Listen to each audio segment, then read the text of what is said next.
Hi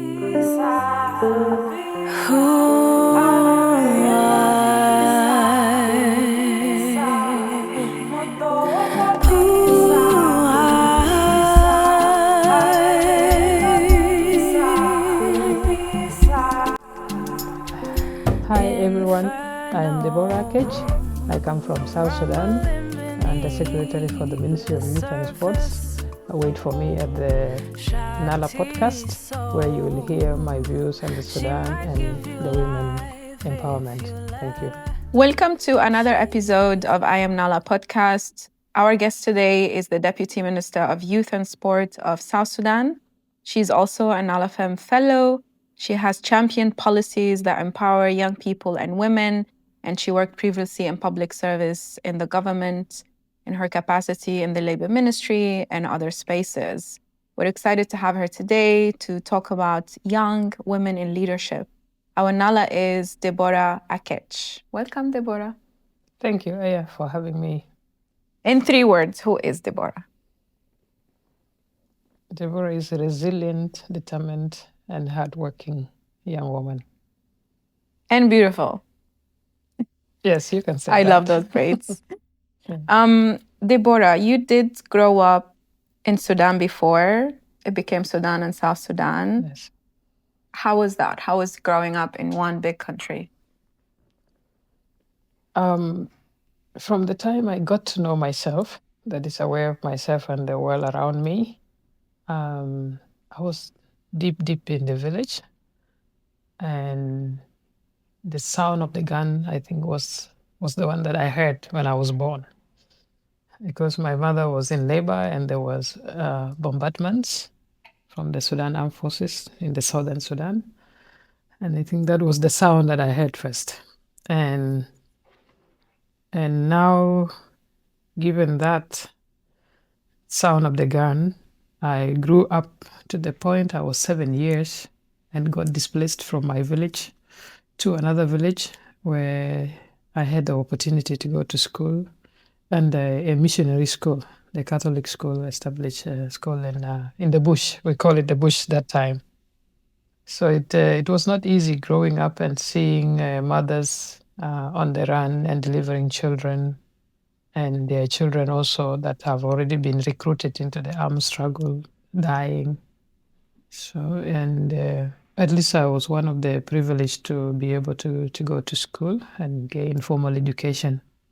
The rest of my family members have not been able to gain any education. We are 2 in my family, myself and my elder brother, but my elder sister did not go to school. So in my family, still extended family, I am the first graduate. My brother is also graduating. He will graduate next year. But then we have now taken upon ourselves to be able to educate some of our younger nephews and nieces, so that we do not remain the only educated members in our family. Yes, and growing up in that war situation has effects that can live with the person for the rest of their lives. And in one of my conversations, I was saying that I think because I heard the sound of the gun when I was born, I became resilient to the sound of the gun itself. That it doesn't really move me when I hear the gun being shot nearby. And recently, until 2023, I had the trauma. I would call it trauma, because when I sleep at some point, I would just all of a sudden hear the sound of a gun, like someone is shooting the gun near me.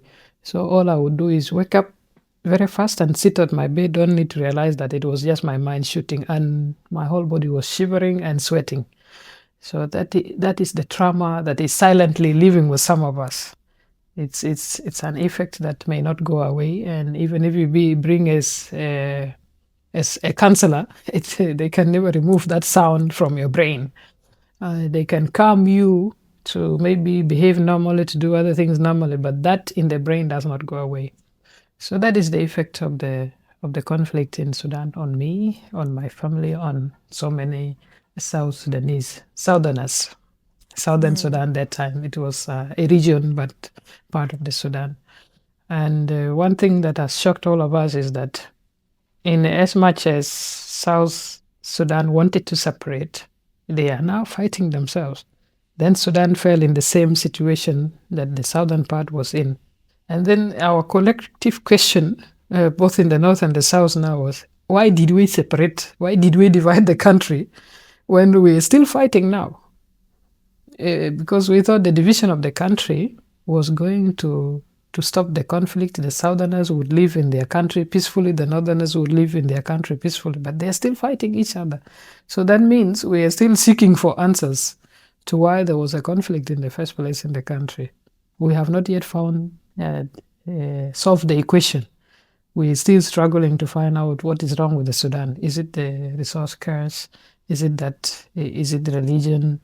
Is it the people thinking there are maybe races in the country? It's a lot of questions that are still seeking for answers in both of the Sudans now. Yeah. So 2011, where were you? What happened? 2011, I was in Juba. There was a referendum. Yeah, as a result of the 21 years of civil war, in 2005, there was a comprehensive peace agreement that was signed. And in that agreement, there was a provision that after 6 years of having a government of national unity, the Southern Sudan would have the right to go for a referendum to determine whether to be independent country or to still be part of the United Sudan, which many Southerners voted in 2011. Actually, the elections were done in 2010, but then the declaration to independence was in July 2011.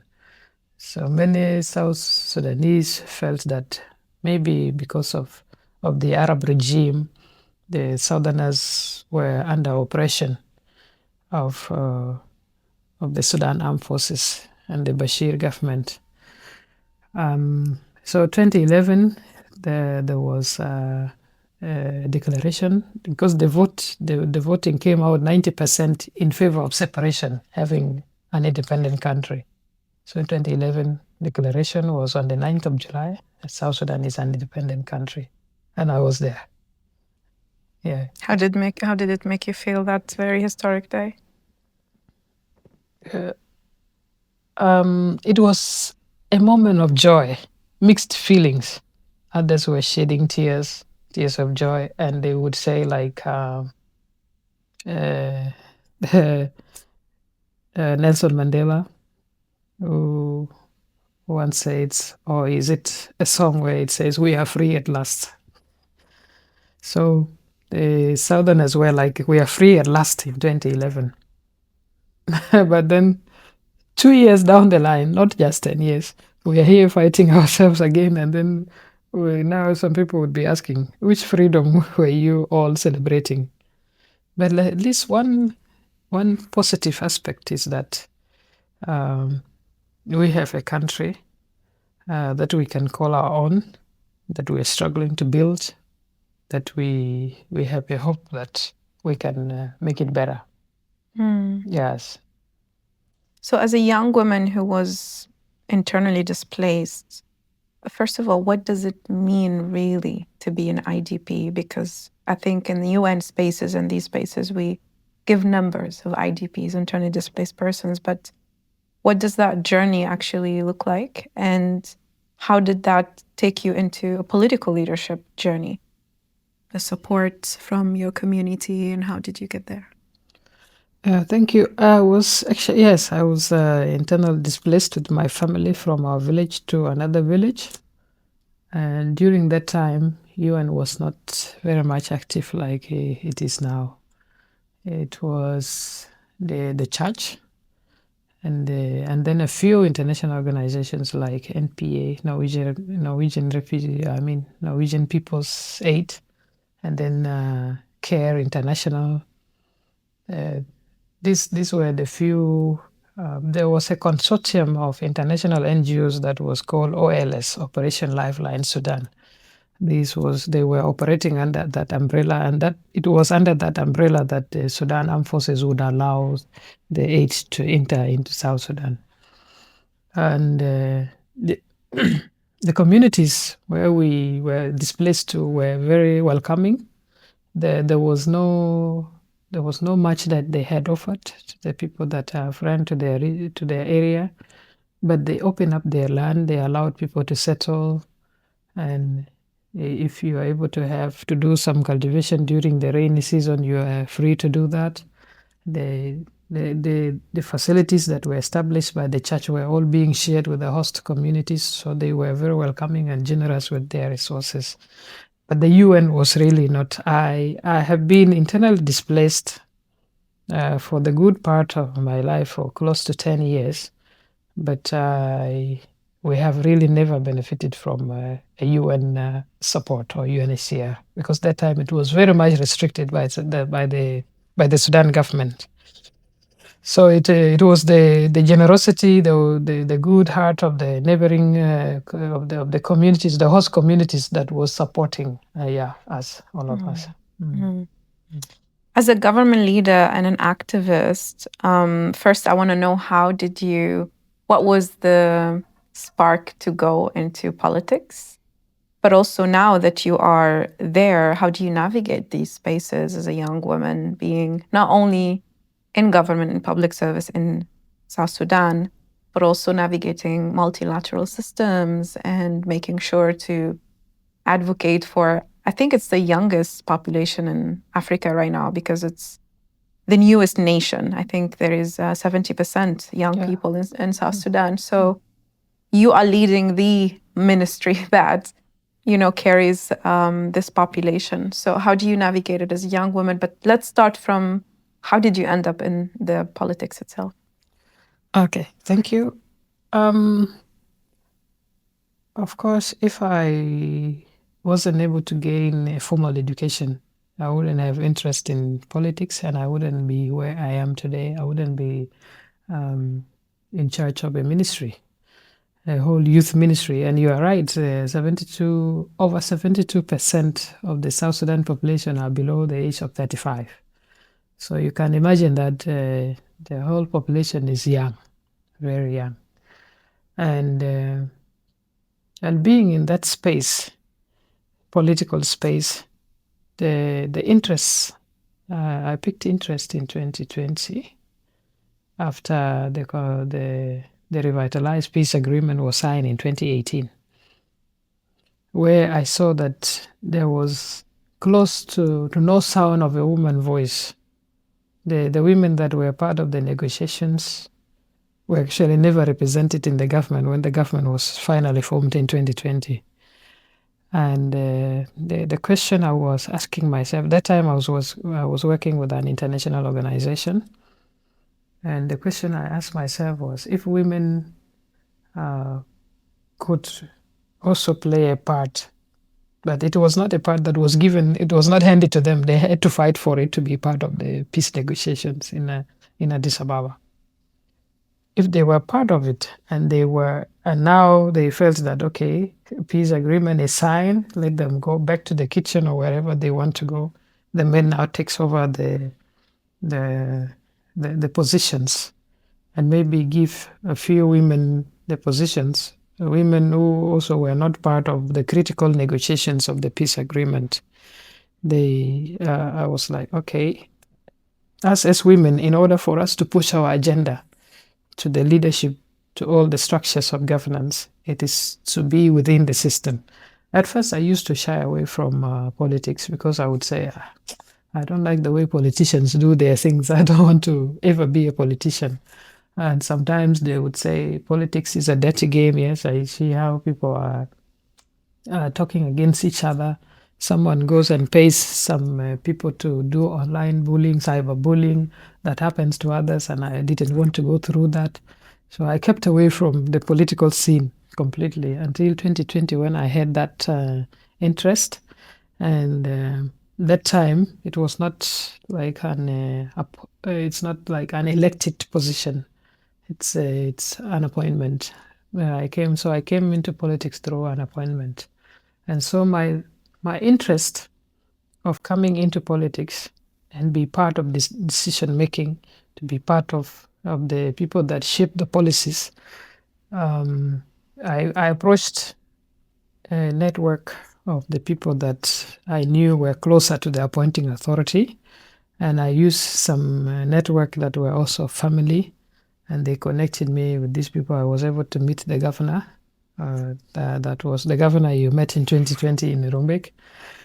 And I spoke with him, but he was a good person. So he listened to me, and then he asked me, "What would you offer if you come in the state government?" So I told him, first of all, I told him my experiences, that is technical experiences, professional experiences. And then I told him that I want to be there as a women representative, because there was 35% women affirmative action. So I said I want to be within the 35% of the women. And when he listened to me, he picked that and kept it until the last minute. They were taking the list for the appointments. They first took the list, but the secretary general of the party that time was a woman. And so she didn't see the percentage met. So she asked them to take back the list, because she wants to see the percentage of women. Yeah.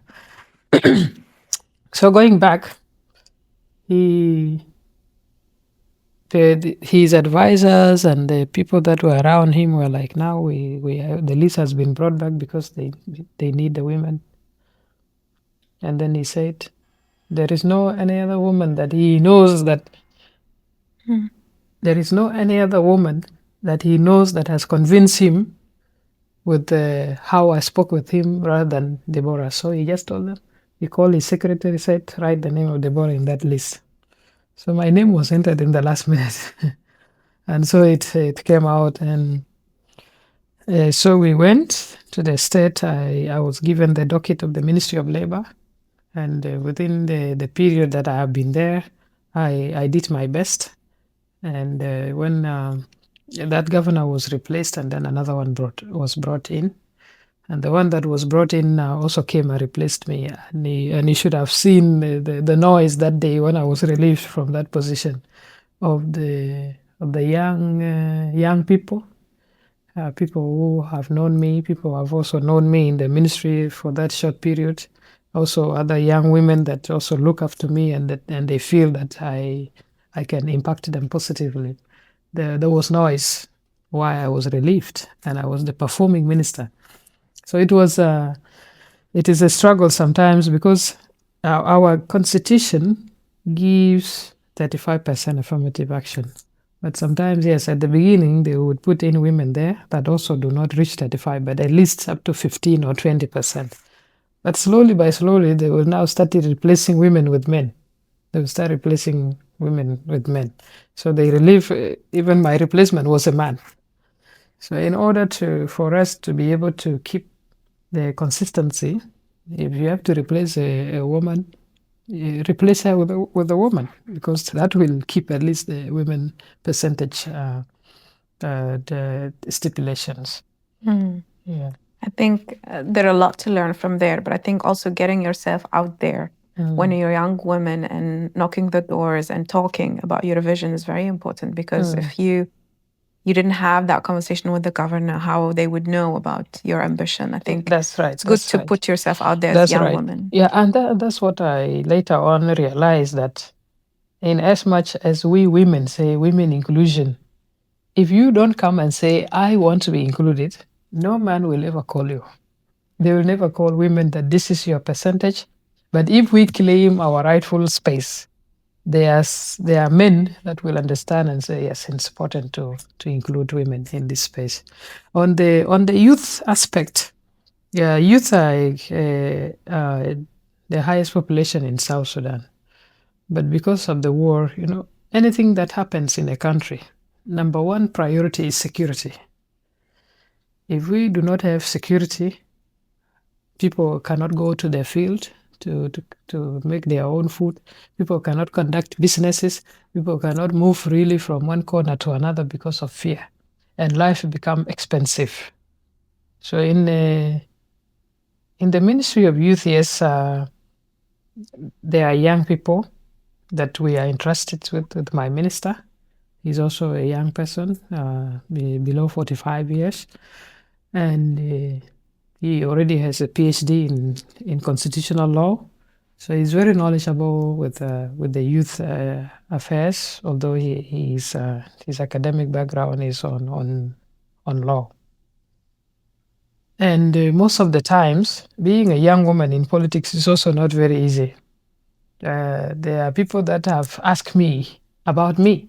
When they come to my office, they ask me who they are looking for me, but they are asking me to show them me. I don't know how to put this well, but then they like, until one time a woman also came, and she was brought to my office. My secretary came and says, "There's a woman here that wants to see you. Describe her." I said, "Okay, let her come in." She came in and she was shocked that she told me she was honest, and she admitted that when she came in, she was expecting to see an older woman. Yes, an older woman, and because she has heard my name, but she did not see me, only to come and see me that I am like her daughter. So even us as women, also we get shocked when we see a young woman in a position of authority like that. So it's sometimes not very easy to navigate those, but with the time, as we hold on to those spaces, they will get to understand that. It is not anymore a surprise to see a young woman, to see Aya leading the whole African Youth Office in the African Youth Union. I mean African Union, AU.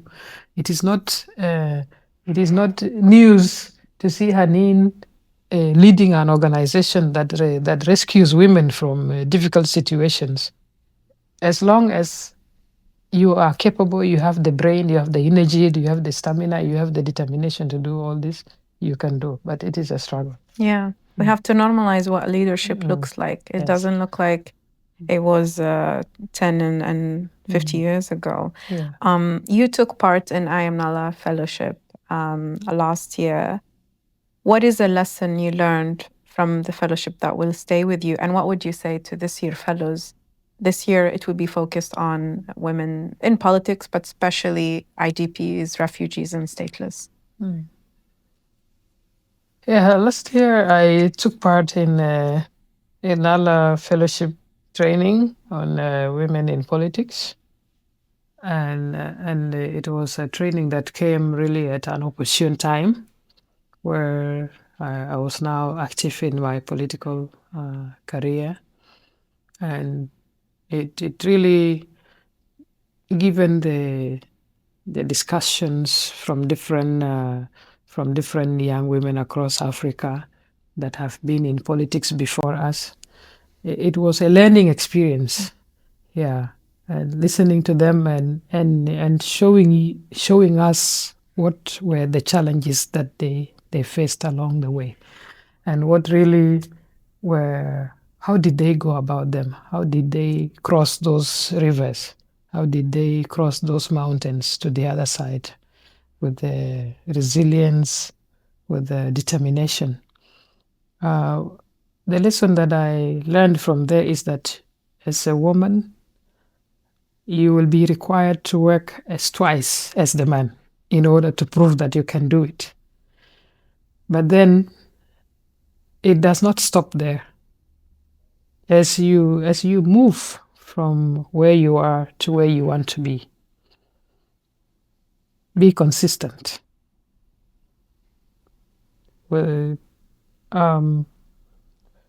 take lessons, and also do not allow yourself to be distracted. What I mean by that is, in an office, someone comes in the office and will tell me, these are the men now, they say, "Is this young girl the deputy minister?" That sometimes you will get discouraged, or you may even be tempted when a man walks in, you will be tempted now to lower yourself as the woman as you are.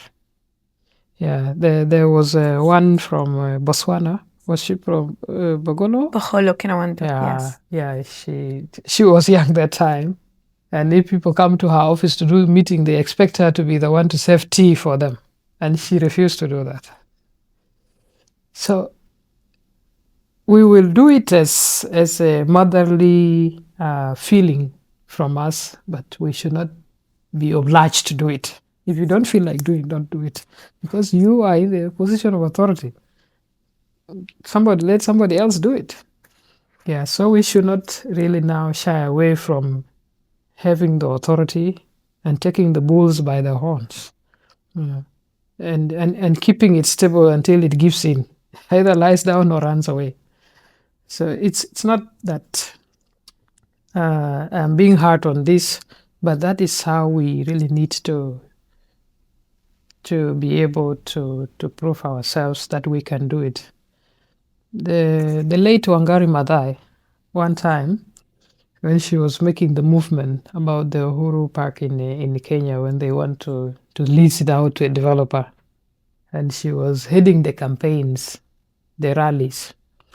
You know how men would really come back to us as women and says, "Oh, she doesn't even have a husband. She's this, or she's a loose woman." Sometimes they use these words. And Wangari Maathai at one point was saying that, and this is what I quoted from her: "Do not hit me below the belt. That the issues at stake here are above the neck." So let us not go to insulting women of their being women, the female organ or the male of his male organ, but the things to do with the environment, to do with the women, things to do with the human rights are in the brain. They are above the neck. They're in the head, and we all have the same brain. In fact, women are even more intelligent than men, if we had to go into realities. So it is. We really need to show that we have the brain. We have everything that is needed for Yeah, us to definitely succeed. more emotionally intelligent, and that's proven by science. Mhm. You have been part of NALFEM delegation to CSW this year, took part in some activities, but especially the solidarity night with Sudan as South Sudanese. You were there to support and be in solidarity. Tell us a bit about how did this delegation go, and especially the impact of the event. Thank you. Yes, I've been a part of another feminist collective delegation to the CSW this year, and it was really a good experience attending site meetings from the experiences of the women that were in Beijing and the challenges. What were the lessons they learned? How far have we gone? That we attended, and Secretary Clinton was there, and she really inspired the people with her famous saying that human rights are women's rights are human rights and human rights are women's rights, which is, when you look at it critically, that is the essence of women should be, because we are humans. Women are humans, and so anything that is against women is also against human rights. On the coming to the night of solidarity with Sudan, as a Sudanese woman myself, because removing our geographical locations, we still remain Sudanese. It pains me much to see how my sisters, the mothers, are being subjected to suffering in the Sudan with the war that they did not participate in starting. It was the men that misunderstood themselves in their power corridors. They started the war, but now women are carrying the brunt of that war. So it's a call to all of us. And I was happy to have listened to Mama Lema from Liberia, who participated in putting an end to a civil war in Liberia. And listening to her, she has had also experiences in the Sudan that time. By the time Liberia got out from the civil war, Sudan was still within the war itself. So she has had this, and coming there to share her experiences how they participated into bringing or into putting an end to the civil war in Liberia were lessons that we all need to take to heart. I really felt challenged myself, because even South Sudan is still at war within itself. And listening to her, how they were approaching each of the warring parties and managed to bring them together to end a war, is a challenge that we sit in the offices or maybe sit behind our keyboards and write messages when we are really not doing anything very practical on the ground. So it is a challenge that the change that we want to make, we need to be present and practical on the ground. And this is not going to be left to the Sudanese women alone now. It's going to be our collective responsibility across borders, in the African continent, in the United Nations. If there are women peace builders outside there, let them all together come. Let them converge in a country near Sudan. Let them go to Sudan to talk with the government. Let them go to wherever is the seat of the RSF now, to go and speak with the RSF and let this war come to an end. Say that there is a ceasefire. And that is what we saw last night at the Sudan Solidarity Night. And that is what we want all of us to do at NALAFEM. NALAFEM has done a great work by bringing together African women from different African countries, equipping them with knowledge on the women, peace and security, the upcoming fellowship, and the women in politics of the last year. So it was a good experience, and I personally have taken lessons from that night. I would call those that are going to watch this podcast and those that will have access to the petition that was put together by NALAFEM and partners to call on the Sudan warring factions, the government and the rebels, to put an end to war. War destroys. War takes away life. War is not a friend to anybody. Things that have been built for like 1,000 years can be destroyed in just minutes. That is what war is. And the petition is outside there. So please sign the petition. Let us all call on the Sudan government and the rebels to cease fire. Let them put the war to an end. Let them come to the negotiation table. Let them pave a way forward to Sudanese women, Sudanese children, and even the countries in the region, because that war is already affecting the neighboring countries as a result of people running away, and some countries that have little resources already, there is pressure exerted on those little resources.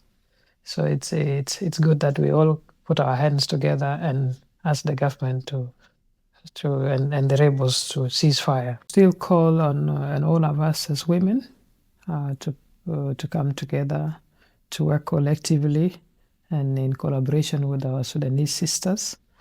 And whoever is going to listen to this podcast, any way that you can support the women in Sudan is welcomed, and we will appreciate all that support. So why are you Nala? I am Nala because I am a woman that believes that women are powerful, they are resilient, and they are determined. They nurture life, and they can change societies from bad to better to best. They can lead governments to stability. And they say that a negotiation that involves women lasts for a long time. So that is the impact of us as women, and that is why I am Nala.